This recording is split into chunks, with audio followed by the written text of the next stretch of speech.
What is the biggest misconception about building great products? Drew Falkman shares how his early mistakes taught him the balance between listening to customers and using creativity to solve their deeper needs. Tune in to hear how assumptions, over-reliance on customer feedback, and innovation all play a role in successful product development.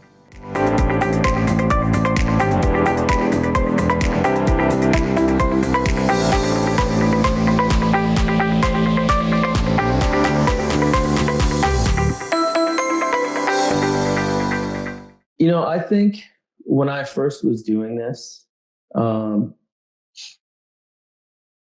didn't really see all the assumptions I was making. I think I was blind to that.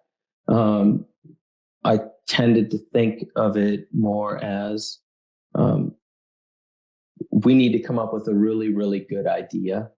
I certainly was on board with talking to customers, but I think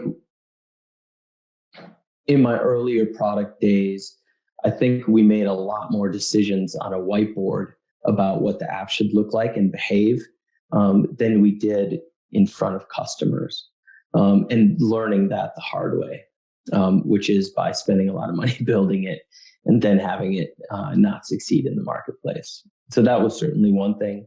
And then I think I made once I discovered Eric Ries and the validation aspect of things and really went down that.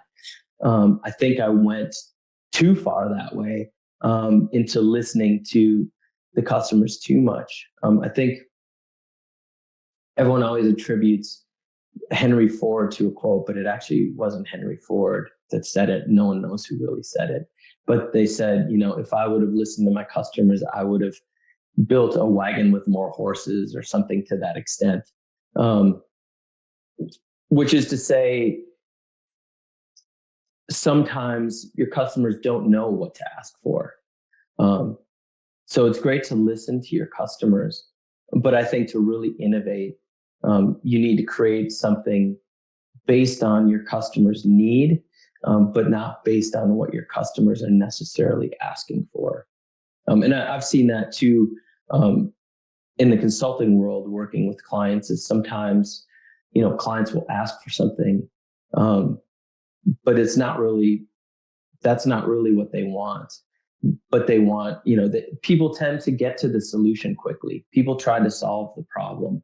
And so they say what they think they need.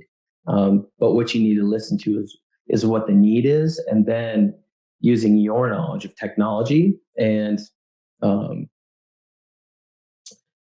just brainstorming and coming up with new ideas, look to solve that need in a new way, in a unique way. And I think that's probably one of the better things that I've learned over the years with the mistakes I've made.